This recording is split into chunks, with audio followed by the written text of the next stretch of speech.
বলছে, বাংলাদেশের আর্মি ভারতের সাথে যুদ্ধে যাওয়ার কথা বলছে, তারা একটা ম্যাচ প্র্যাকটিস তো করতে পারতো। এই ময়ূক রঞ্জন ঘোষ একদম পাগল হয়ে গেছে। এটি কিন্তু তার এই সংবাদ উপস্থাপনাই বলে দেয় যে ময়ূক রঞ্জন ঘোষ কতটা পাগল হয়ে গেছে। দেখেন, বাংলাদেশ আর্মি নাকি যুদ্ধের জন্য যাচ্ছে না, বাংলাদেশের আর্মি নাকি যুদ্ধে যেতে ভয় পাচ্ছে, আরাকান আর্মি নাকি বাংলাদেশের সঙ্গে যুদ্ধ করার জন্য প্রস্তুত হয়ে আছে।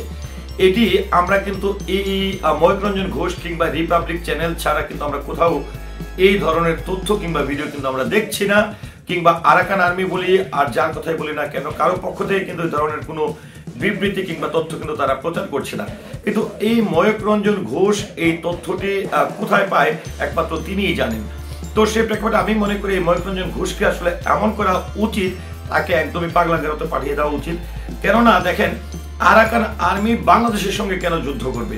আরাকান আর্মি তো তাদের দেশে মায়ানমারের সঙ্গেই তো, মায়ানমারে তারা যুদ্ধ বেঁধে আছে এবং তারা সেখানে তাদের বিভিন্ন জায়গা দখল করে নিয়ে তারা ব্যস্ত আছে। সেখানে বাংলাদেশকে বারবার অপ্রাসঙ্গিকভাবে এই ময়ূক রঞ্জন ঘোষ টেনে নিয়ে আসে।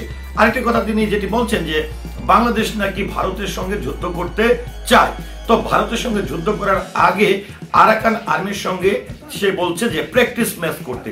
তো বাংলাদেশ আর্মি তো এমন কোথাও কোনো বিবৃতি দেয়নি, কিংবা ভারতীয় সেনাবাহিনী পর্যন্ত এমন কোনো কোথাও কথা বলেনি, বা ভারতের পক্ষ থেকেও কিন্তু এমন কোনো তথ্য দেওয়া হয়নি। তাহলে এই ময়ূক রঞ্জন ঘোষ আসলে কি চাচ্ছে, কি ধরনের তথ্য প্রচার করে তিনি আসলে কি স্বার্থ উদ্ধার করতে চাচ্ছে? তো আমরা একটু আরেকটু শুনতে চাই, এই ময়ূক রঞ্জন ঘোষ হকার সাংবাদিক হঠাৎ কোথা থেকে এসে এই ধরনের তথ্যগুলো প্রচার করছেন।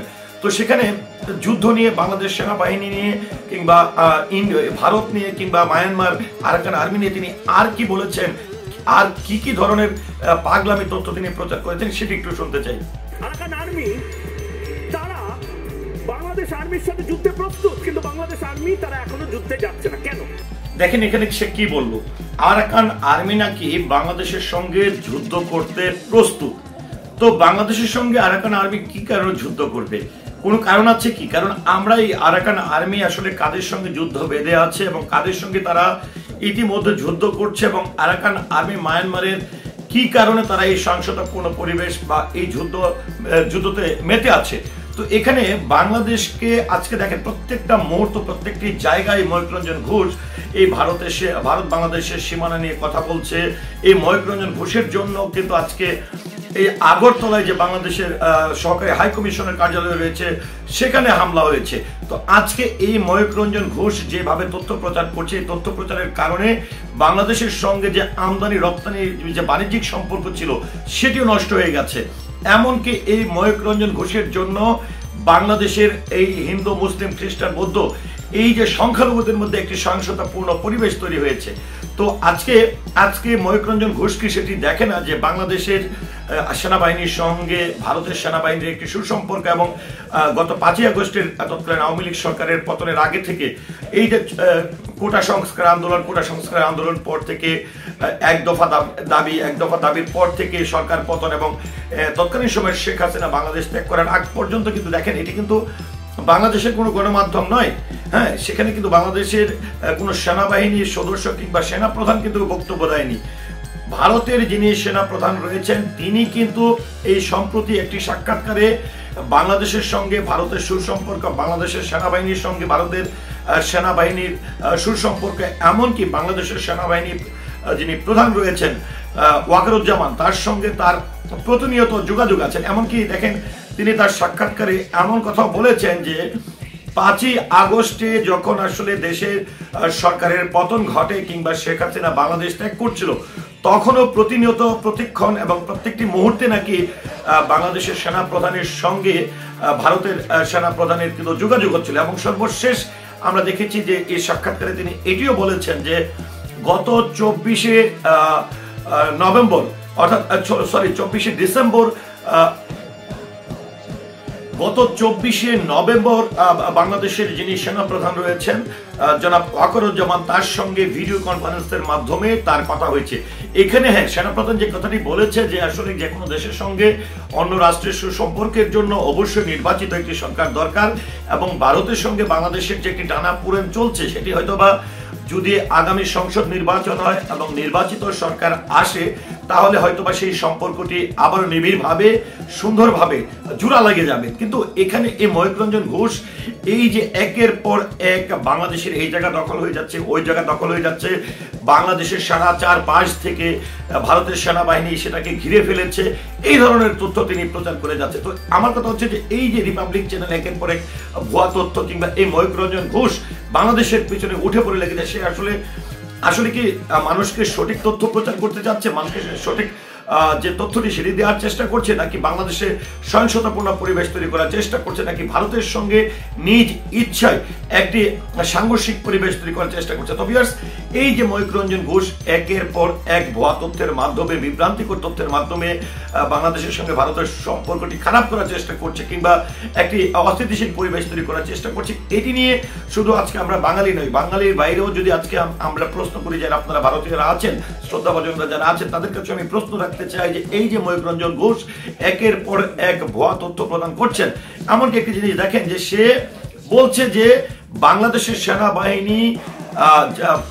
সেনাবাহিনী নাকি যুদ্ধ করতে চায়। তো আমার কথা হচ্ছে, আজকে আমি ভিডিওটির মাধ্যমে ময়ূক রঞ্জন ঘোষের মতন একজন হকার সাংবাদিককে আমি প্রশ্ন রাখতে চাই যে আপনি কোথায় দেখেছেন, কোথায় বলতে শুনেছেন যে বাংলাদেশ সেনাবাহিনী ভারতের সঙ্গে যুদ্ধ করতে চায়, বা এরকম কি কোনো পরিস্থিতি হয়েছে কিনা? হ্যাঁ, আমরা যেটি দেখছি যে ভারতের যে সীমারেখা রয়েছে বা সীমান্ত রয়েছে, সেখানে হঠাৎ করে বিএসএফ আন্তর্জাতিক আইন লঙ্ঘন করে তারা তার কাটার বেড়া দেওয়ার চেষ্টা করছে।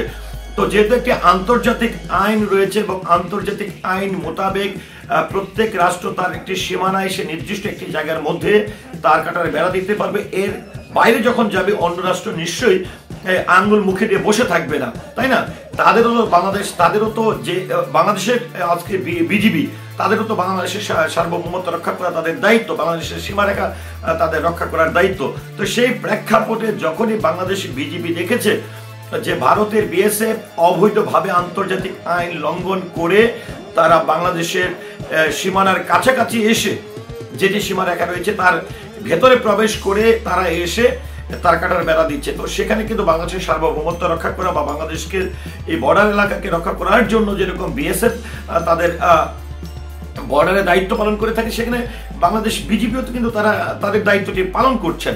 তো সেই প্রেক্ষাপটে আসলে এমন কোনো সৃষ্টি হয়নি, আমরা কি দেখেছি যে বিএসএফ বিজিবিকে তারা যখন আসলে বাধা সৃষ্টি করেছে, বরং আমরা সেটা দেখেছি বিএসএফ যখন বাধার সম্মুখীন হয়েছে তখন তারা পিছু হটেছে।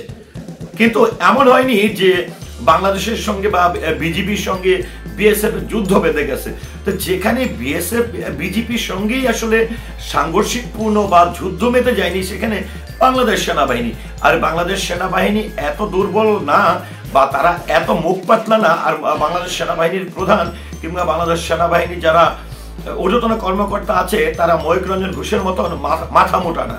তো সেই প্রেক্ষাপটে অবশ্যই বাংলাদেশ সেনাবাহিনীকে ছোট করে দেখার বা এই যে তথ্যগুলো প্রচার করছে, এতে করে বাংলাদেশ প্রত্যেকটি রাষ্ট্রের সবচেয়ে ক্ষমতাধর এবং সেই দেশের সার্বভৌমত্ব রাখায় সবচেয়ে দুঃসময়ে যারা আসলে এই দেশ রক্ষা করবে, এবং যেটি আমরা বলি যে সেনাবাহিনী হচ্ছে লাস্ট পর্যায়ে, এবং সেনাবাহিনী যখন তারা যুদ্ধে নামবে বা সেনাবাহিনী যখন তাদের দায়িত্বে যারা তারা অর্পিত হবেন বা তারা সেখানে নেমে যাবে, তখন কিন্তু আসলে কারোই রক্ষা থাকে না। তো সেই প্রেক্ষাপটে বাংলাদেশ সেনাবাহিনীকে নিয়ে যেখানে তাদের একদম ভারতের সেনাপ্রধান এক পজিটিভ বক্তব্য দিয়েছে, ভারতের সেনাপ্রধান বাংলাদেশের সেনাপ্রধানের সঙ্গে এত যোগসূত্র রয়েছে এবং পূর্বের সুসম্পর্কের কথা তিনি তুলে ধরেছেন, সেখানে ময়ূক রঞ্জন ঘোষ এসে একের পর এক ভুয়া তথ্য প্রচার করে তিনি যে ধরনের অন্যায় করছেন এবং যে আইন তিনি লঙ্ঘন করছেন, এটার জন্য অবশ্যই ময়ূক রঞ্জন ঘোষের মতন একজন হকার সাংবাদিকের বিচার হওয়া উচিত। তা না হলে আমাদের দুই দেশের সম্পর্ক আরো খারাপের দিকে যাবে। তো ভিউয়ার্স, এই যে ময়ূক রঞ্জন ঘোষ বাংলাদেশের সেনাবাহিনী নাকি ভারতের সঙ্গে যুদ্ধ করার জন্য প্রস্তুত হয়ে আছে, আবার এদিকে বলছে যে আরাকান আর্মি নাকি বাংলাদেশে যে কোনো সময় তারা যুদ্ধে নেমে যেতে পারে বা তারা আঘাত আনতে পারে বাংলাদেশের উপর। এই যে তথ্যগুলো প্রচার করছে, তিনি আসলে কতটা সত্য তথ্য তিনি বা সত্য ঘটনা তিনি আসলে উপস্থাপন করছেন, আশা করছি কমেন্টের মাধ্যমে জানাবেন। সেই সাথে পুরো ভিডিওটির সঙ্গে থাকার জন্য অসংখ্য ধন্যবাদ। আসসালামু আলাইকুম।